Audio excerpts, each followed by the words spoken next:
Bismillahirrahmanirrahim. Alhamdulillah Rabbil Alamin. Wassalatu wassalam ala Sayyidina wa Maulana Muhammadin Khataman Nabiyyin wa ala alihi wa sahbihi ajma'in. Subhanaka la ilma lana illa ma 'allamtana innaka antal alimul hakim wa la hawla wa la quwwata illa billahil aliyyil azim. Terutama yang kami muliakan, yang kami hormati guru kita bersama Al-Habib Abdul Qadir bin Ahmad As-Saggaf. Mudah-mudahan kita bisa mendapatkan manfaat dari beliau, hissiyan kana aw ma'nawiyah. Kemudian yang kami hormati Al-Habib Abdullah As-Saggaf.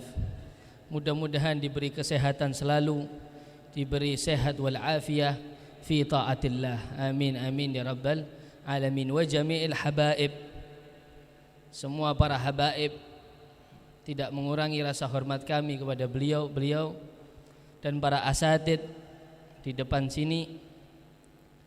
Mudah-mudahan semua diberi panjang umur, semua diberi sehat wal afiyah, dan mudah-mudahan diberi rizq yang mana hissiyan dan ma'nawiyah. Amin amin ya rabbal alamin. Alhamdulillah, di malam hari ini kita berkumpul menghadiri majlis ilmu, menghadiri majlis Nabi sallallahu alaihi wasallam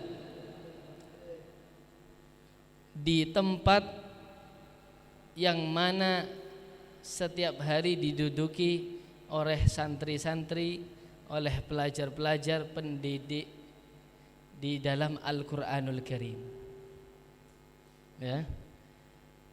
Tulisannya TPQ Nurul Huda. Ya. Ini sangat langkah tempat-tempat seperti ini.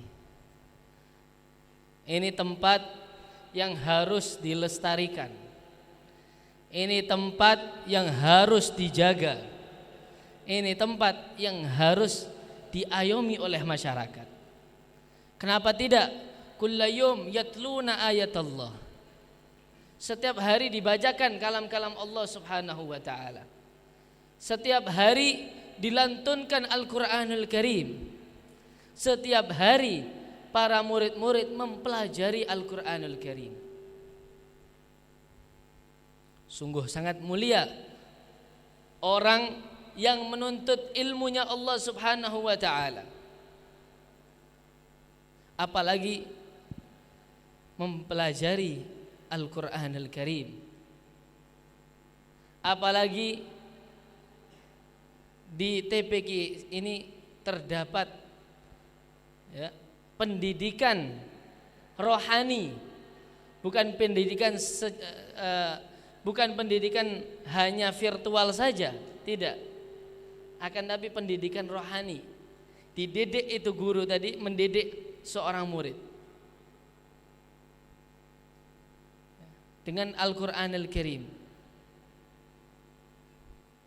Itu adalah kemuliaan, itu adalah suatu kehormatan yang besar yang harus kita jaga, yang harus kita hormati. Maaf, kebanyakan di kampung-kampung, apalagi di kota, majelis-majelis seperti ini ataupun tempat-tempat seperti ini dianggap remeh oleh masyarakat. Dianggap hanya TPQ. Dianggap yang belajar cuma anak-anak kecil, biasanya seperti itu. Ya. Padahal tidak tahu bahwasanya Nabi sallallahu alaihi wasallam yaqul min ijlalillahi ta'ala, daripada mengutamakan, daripada membesarkan Allah Subhanahu wa ta'ala, mengagungkan Allah Subhanahu wa ta'ala, menghormati Allah Subhanahu wa ta'ala dengan apa? Dengan menghormati orang ahli Quran. Menghormati ahli Quran, setiap hari ngaji, setiap hari dibacakan Quran, dibenarkan yang salah. Itu termasuk engkau menghormati TPQ tersebut engkau menghormati ahli Quran tersebut daripada menghormati Allah, daripada mengagungkan Allah. Akan tetapi realitanya sebaliknya. Di sini kita menggampangkan. Di sini kita anggap remeh. Kadang-kadang maaf, TPQ ataupun pelajaran Al-Quran ataupun pelajaran ilmu-ilmu agama itu lebih dipinggirkan, dikesampingkan daripada ilmu umum. Sehingga anaknya kalau nggak les marah. Kenapa nggak les? Kenapa nggak les begini? Kalau TPQ ya sudah nggak apa-apa, TPQ aja, besok izin ustadz. Ya, dianggap remeh. Ya. Barang siapa yang menganggap remeh syariat-syariat Allah, maka engkau akan diremehkan oleh Allah Subhanahu wa ta'ala. Barang siapa engkau yang membesarkan, mengagungkan ilmu-ilmu Allah, syariat-syariat Allah, maka engkau akan diagungkan oleh Allah Subhanahu wa ta'ala. Maka engkau akan mendapatkan keimanan yang sempurna. Wa man yu'azzim sya'airallah fa innahu min taqwal qulub. Barang siapa yang mentakzimi, menghormati, memuliakan syiar-syiar Allah, termasuk TPQ, termasuk Taman Pendidikan Al-Quran ini, ya, fahuwa min taqwal qulub. Ya, itu adalah keimanan, kekuatan yang ada di hati kita. Hadirin rahimakumullah, kita sangat senang, kita sangat bahagia dan bangga. Hampir di daerah Bangil setiap tempat mempunyai TPQ. Kita bersyukur kepada Allah masih ada pendidikan Al-Quran, masih ada pendidikan ilmu syariat, masih ada pendidikan Rasulullah SAW.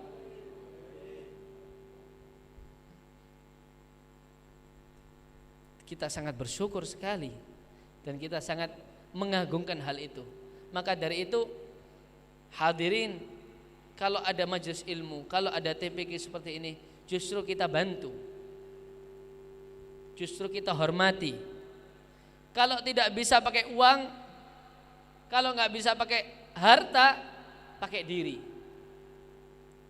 Kalau tidak bisa pakai diri, misalnya tidak mampu,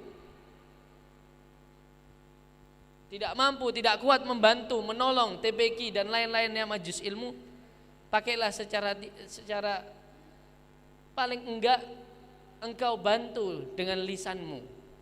Ayo anakmu ajaran orang TPQ. Anakmu itu loh, wis gerang TPQ no, cek ini pintar Al-Quran, cek ini pintar, umur 8 tahun dia bisa baca Quran. Wes lulus SD ndak iso baca Quran. Ya, ini sangat keterlaluan. Ya. Dengan dakwah lisan, engkau tidak mampu dengan hartamu. Engkau tidak mampu dengan kekuatanmu. Setidaknya engkau mampu dengan lisanmu. Kayak wis gak iso lisan, minimal menengo. Ojo isoke ngerowak dek cangkeme iku lho. Oh iki lho. TPQ iki apa ganggu wong sore wae cangkrukan iki TPQ banter suarane. Nanti ada majelis seperti ini enggak terima. Iki jame wong turu. Iki tujuh jame pengajian. Kayak pengajian meneng-menengan ngono. Tapi kayak wae orkesan. Oh, seneng. Ayo orkesan sampai subuh. Ya. Nah ini kenapa soalnya? Karena tidak menghormati, tidak mentakzim sya'airallah. Dianggap remeh ilmu-ilmunya Allah, dianggap remeh syariat-syariat Allah. Maka dari itu hadirin, An-Nabi SAW ditegur sendiri oleh Allah Subhanahu wa ta'ala. Dengan apa? Dengan waqur rabbi zidni ilma. Ya. An-Nabi SAW diperintah untuk menambah ilmunya. Ini isyarah suatu isyarat bagi umat Nabi sallallahu alaihi wasallam. Kita bukan diam-diaman dengan ilmu, bukan sekedar menyimak saja setiap seminggu sekali. Usahakan. Antum ini adalah generasi muda yang muda. Yang tua generasi tua. Ya. Generasi muda itu menjalankan ilmunya Allah Subhanahu wa taala, menjalankan agama tadi dengan apa? Wa qur rabbi zidni ilma. Belajar ore. Sampai kapan kalian dadi wong bodoh? Engko wis tuwek, ya Allah, emane rek, coba aku kayak fulan. Isoke ngresulo nek tuweke. Ya Allah, coba aku dadi ustaz iki rek. Ya. Pumpung antum ini masih syabab-syabab yang muda, mari belajar ilmunya Allah Subhanahu wa taala. Belajar di TPQ, belajar di majelis taklim, belajar ilmu fikih, belajar ilmu nahwu, belajar kabeh. Ojo enak-enakan. Wis penting aku kerja bayarane 1 juta ndak apa-apa. Sing penting ini harus kita rubah pola pikir manusia Indonesia ini. Sekarang kebanyakan pola pikir manusia Indonesia ini apa? Sing penting isok mangan ngombe. Nah, iki pola pikir Indonesia yang keliru ini. UTE wis dimiring slikno mbek wong-wonge dhewe. Siapa yang merusak otak-otaknya? Ya sing menguasai.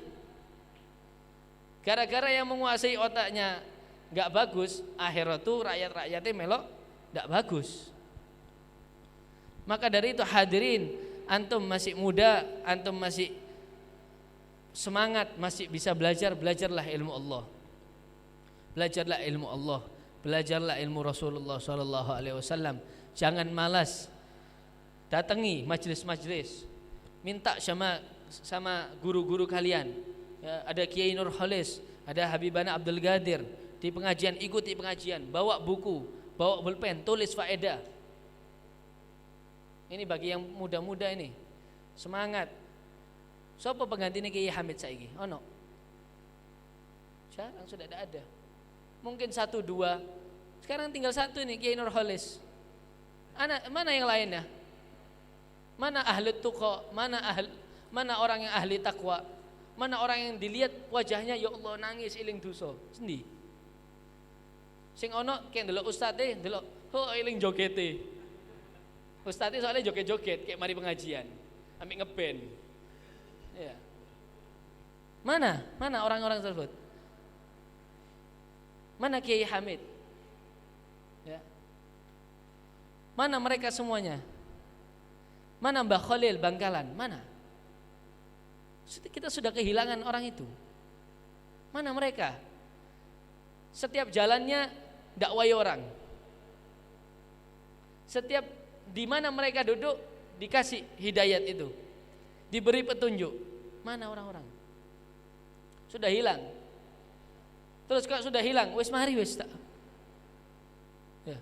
Kita sebagai pemuda Islam, pemuda Ahlus Sunnah wal Jamaah, contohlah mereka. Bagaimana belajarnya, bagaimana menuntut ilmunya. Jangan malas-malesan. Sudah zaman rusak seperti ini, kalian mau ngerusak lagi.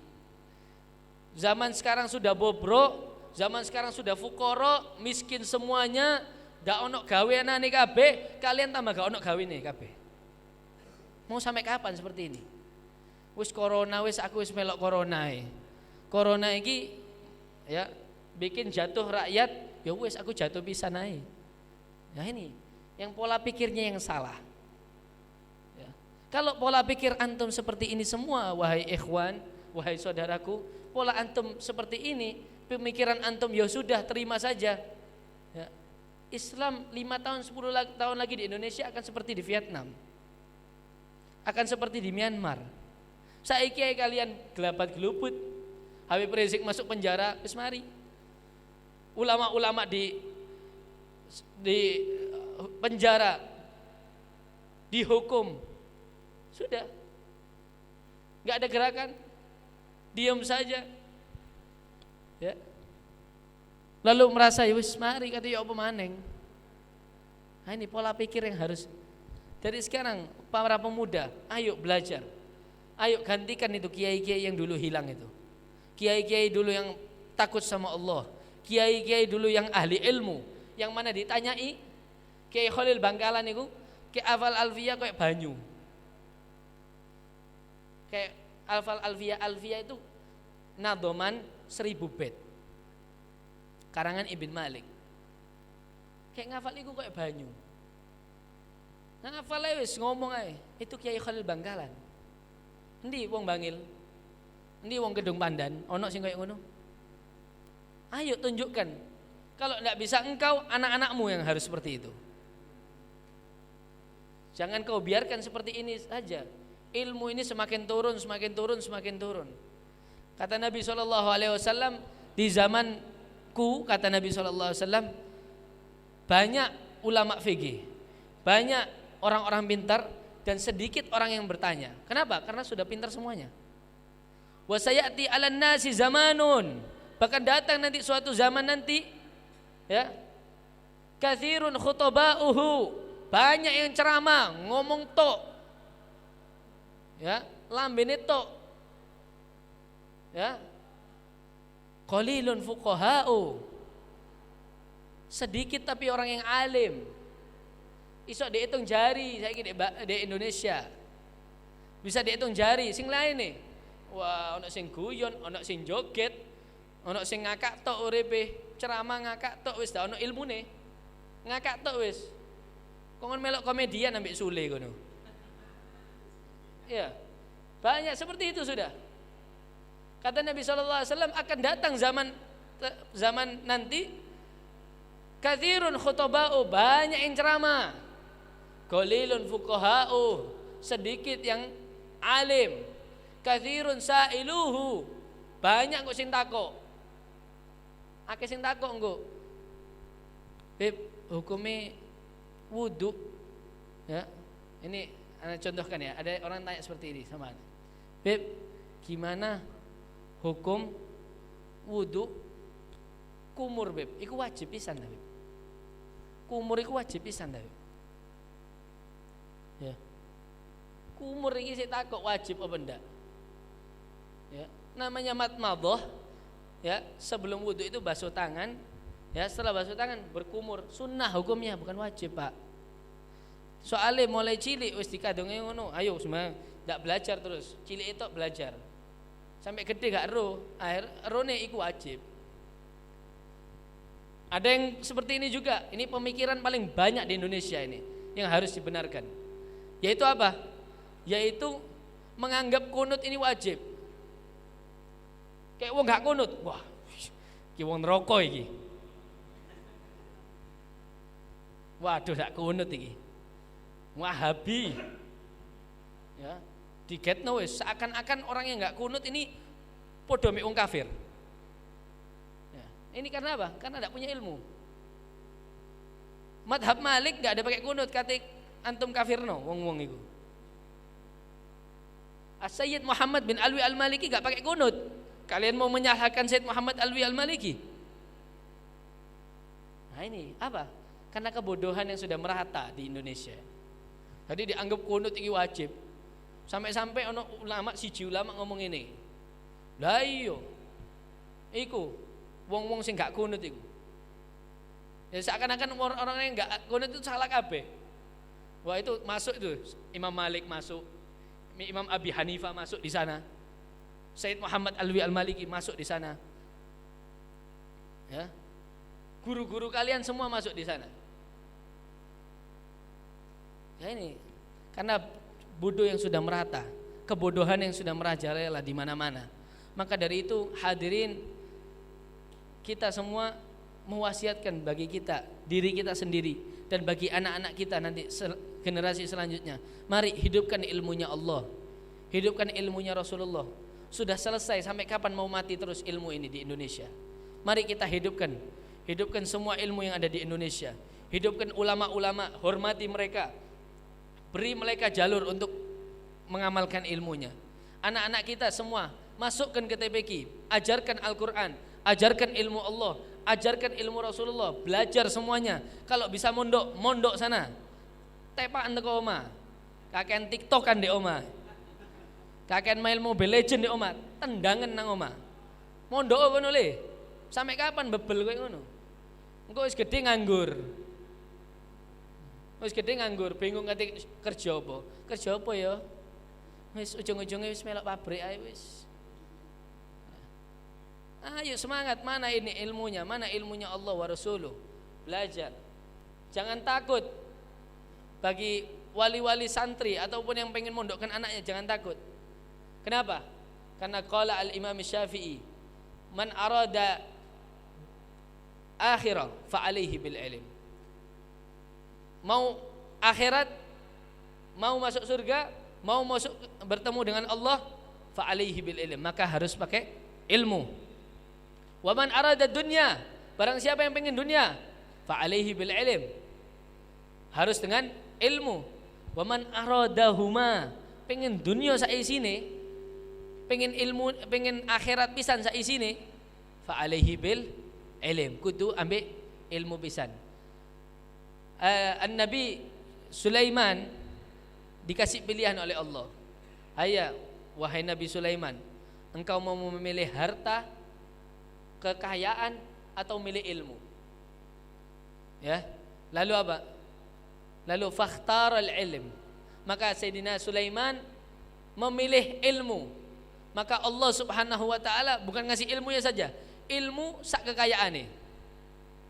Jadi ojo wedi miskin sampean. Mondok anakku ya apa? Kayak mondok engko gak iso kerja. Aku kok mangan apa wis tuwek. Sing dipikirno duweke. Pikirno ilmune jekne sampean untuk dunia dan akhirat. Maka dari itu saya himbau, ayo mari anak-anaknya, para pemuda belajar ilmunya Allah, belajar syariat Allah, biar ada pengganti-pengganti daripada kiai-kiai kita, habaib-habaib kita. Dan mudah-mudahan para bapak-bapak ini sadar anaknya dibelajarkan, dipondokkan, belajar di TPQ supaya menjadi orang yang berhasil. Mudah-mudahan kita semua diberi oleh Allah at-taufik wal hidayah wal riayah wal inayah. Mudah-mudahan Allahumma inna nas'aluka ilman nafi'an wa rizqan wasi'an wa shifaa'an min kulli da'. Allahumma inna na'udzubika min ilmin la yanfa' wa bi qalbin la yakhsha wa bi 'amalin la yurfa' wa bi du'ain la yustajabu lah. Rabbana atina fid dunya hasanah wa fil akhirati hasanah wa qina adzabannar. Wa sallallahu ala sayyidina Muhammadin wa ala alihi wa sahbihi wasallam. Walhamdulillahirabbil alamin.